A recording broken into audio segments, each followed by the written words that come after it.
ശത്രു സ്റ്റെൽത്ത് യുദ്ധവിമാനങ്ങൾക്ക് ഇനി രക്ഷയില്ല. മറഞ്ഞിരിക്കുന്ന അത്തരം ഭീഷണികളെ തിരിച്ചറിയുന്ന സാങ്കേതിക വിദ്യ ക്വാണ്ടം റഡാർ പദ്ധതിയിലൂടെ വികസിപ്പിച്ച് ഇന്ത്യൻ നാവികസേന.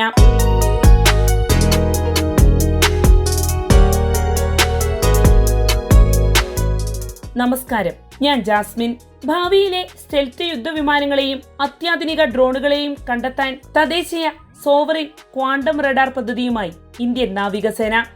ഇന്ത്യയുടെ പ്രതിരോധ സാങ്കേതിക വിദ്യയിൽ നിർണായക മുന്നേറ്റമായി വിലയിരുത്തപ്പെടുന്ന ഈ പദ്ധതി പരമ്പരാഗത റഡാറുകളേക്കാൾ ഏറെ മുന്നിലുള്ള ക്വാണ്ടം സെൻസിംഗ് സാങ്കേതിക വിദ്യയെ അടിസ്ഥാനമാക്കിയാണ് വികസിപ്പിക്കുന്നത്. 2026 മാർച്ചിൽ അതിഥി 4.0 എന്ന പദ്ധതിക്ക് കീഴിലാണ് ക്വാണ്ടം റഡാർ പദ്ധതി ആരംഭിച്ചത്. സ്റ്റാർട്ടപ്പുകൾ, MSMEകൾ, ഗവേഷണ സ്ഥാപനങ്ങൾ എന്നിവയുടെ സഹകരണത്തോടെയാണ് ഈ സാങ്കേതിക വിദ്യ വികസിപ്പിക്കുന്നത്. പദ്ധതിയുടെ പ്രാരംഭഘട്ടത്തിനായി 25 കോടി രൂപയാണ് അനുവദിച്ചിരിക്കുന്നത്. സാധാരണ റഡാറുകൾ റേഡിയോ തരംഗങ്ങൾ പ്രക്ഷേപണം ചെയ്ത് അവ ലക്ഷ്യത്തിൽ തട്ടി തിരിച്ചെത്തുന്ന പ്രതിഫലനങ്ങൾ വിശകലനം ചെയ്താണ് വിമാനങ്ങളെയും മറ്റും കണ്ടെത്തുന്നത്.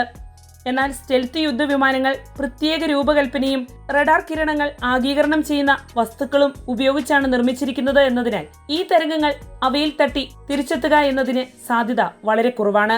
അതിനാൽ പരമ്പരാഗത റഡാറുകൾക്ക് അവയെ കണ്ടെത്തുക ബുദ്ധിമുട്ടാണ്. അതേസമയം ക്വാണ്ടം റഡാർ ഇതിൽ നിന്ന് വ്യത്യസ്തമാണ്. ക്വാണ്ടം എൻറ്റാങ്കിൾമെന്റ് എന്ന സാങ്കേതിക തത്വം ഉപയോഗിച്ചാണ് ഇത്തരം റഡാറുകൾ പ്രവർത്തിക്കുന്നത്. പരസ്പരം ബന്ധിപ്പിച്ചിരിക്കുന്ന 2 ഫോട്ടോണുകളിൽ ഒന്ന് ലക്ഷ്യത്തിലേക്ക് അയക്കുകയും മറ്റൊന്ന് റഡാർ സംവിധാനത്തിൽ തന്നെ സൂക്ഷിക്കുകയും ചെയ്യും. തിരികെ ലഭിക്കുന്ന സിഗ്നലും സൂക്ഷിച്ച ഫോട്ടോണും തമ്മിലുള്ള ബന്ധം പരിശോധിച്ചാണ് ലക്ഷ്യത്തെ കണ്ടെത്തുക. ഈ സാങ്കേതിക വിദ്യ വിജയകരമായാൽ ചൈനയുടെ J-20, അമേരിക്കയുടെ F-35 ലൈറ്റനിങ് സെക്കൻഡ് എന്നിങ്ങനെയുള്ള 5ാം തലമുറ സ്റ്റെൽത്ത് യുദ്ധവിമാനങ്ങൾ, കുറഞ്ഞ റഡാർ സാന്നിധ്യമുള്ള ഡ്രോണുകൾ, ഭാവിയിലെ 6ാം തലമുറ യുദ്ധവിമാനങ്ങൾ എന്നിവ കണ്ടെത്താനുള്ള ഇന്ത്യയുടെ ശേഷി ഗണ്യമായി വർദ്ധിക്കും. റഡാർ ആഗീകരണം ചെയ്യുന്ന വസ്തുക്കളും പ്രത്യേക എയർഫ്രെയിം രൂപകൽപ്പനയെ ഉപയോഗിച്ച് റഡാറിൽ നിന്ന് മറയുന്ന വിമാനങ്ങളെ കണ്ടെത്താൻ ക്വാണ്ടം റഡാറിനാകും. ശക്തമായ റഡാർ സിഗ്നലുകളിൽ മാത്രം ആശ്രയിക്കാതെ പശ്ചാത്തല ശബ്ദത്തിൽ നിന്നും ഇലക്ട്രോണിക് ജാമിങ്ങിൽ നിന്നും യഥാർത്ഥ ലക്ഷ്യങ്ങളെ വേർതിരിച്ചറിയാനുള്ള ശേഷിയാണ് ക്വാണ്ടം റഡാറിന്റെ പ്രധാന പ്രത്യേകത. സിഗ്നൽ വളരെ ദുർബലമായാലും ലക്ഷ്യം തിരിച്ചറിയാൻ ഇത്തരം റഡാറുകൾക്ക് കഴിയുമെന്നാണ് ഗവേഷകർ വിശദീകരിക്കുന്നത്. 2026 മാർച്ച് 17 നടന്ന നാഷണൽ ഡിഫൻസ് ഇൻഡസ്ട്രീസ് കോൺക്ലേവിലാണ് ക്വാണ്ടം റഡാർ പദ്ധതി ഔദ്യോഗികമായി പ്രഖ്യാപിച്ചത്. ആദ്യഘട്ടത്തിൽ പ്രവർത്തനക്ഷമമായ ഒരു പ്രോട്ടോടൈപ്പ് വികസിപ്പിക്കുകയായിരുന്നു ലക്ഷ്യം. പിന്നീട് ഇത് ഇന്ത്യൻ നാവികസേനയുടെ നിലവിലെ കോമ്പാക്ട് മാനേജ്മെന്റ് സിസ്റ്റവുമായി സംയോജിപ്പിച്ച് തത്സമയ ലക്ഷ്യവിവരങ്ങൾ പങ്കിടുന്ന സംവിധാനമാക്കാനുള്ള പദ്ധതിയായി മാറി. കടലിലെ ഉയർന്ന ഈർപ്പം, കനത്ത മഴ, മൂടൽമഞ്ഞ്, കടൽക്കാറ്റ്, കപ്പലിന്റെ തുടർച്ചയായ കമ്പനം തുടങ്ങിയ പ്രതികൂല സാഹചര്യങ്ങളിലും റഡാർ കൃത്യമായി പ്രവർത്തിക്കേണ്ടതുണ്ട്.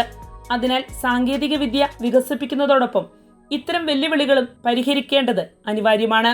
സ്റ്റെൽത്ത് വിമാനങ്ങളെ കണ്ടെത്താൻ ഇന്ത്യ ക്വാണ്ടം റഡാറിൽ മാത്രം ആശ്രയിക്കുന്നില്ല. വളരെ ഉയർന്ന ഫ്രീക്വൻസിയിൽ പ്രവർത്തിക്കുന്ന VHF റഡാറുകൾ, സ്വന്തമായി സിഗ്നൽ പുറപ്പെടുവിക്കാതെ റേഡിയോ ടെലിവിഷൻ തരംഗങ്ങളുടെ പ്രതിഫലനം ഉപയോഗിച്ച് ലക്ഷ്യങ്ങളെ കണ്ടെത്തുന്ന പാസീവ് കോഹറന്റ് ലൊക്കേഷൻ സംവിധാനങ്ങൾ എന്നിവയും രാജ്യം വികസിപ്പിച്ചു വരികയാണ്. വ്യത്യസ്ത സെൻസർ സാങ്കേതിക വിദ്യകളെ സംയോജിപ്പിച്ചുള്ള ബഹുതല വ്യോമ പ്രതിരോധ ശൃംഖല സൃഷ്ടിക്കുകയാണ് ഇതിലൂടെയെല്ലാം ഇന്ത്യ ലക്ഷ്യമിടുന്നത്. അതിന്റെ നിർണായക ഘടകമായാണ് സോവറിൻ ക്വാണ്ടം റഡാർ പദ്ധതിയെ പ്രതിരോധ വിദഗ്ധർ വിലയിരുത്തുന്നത്.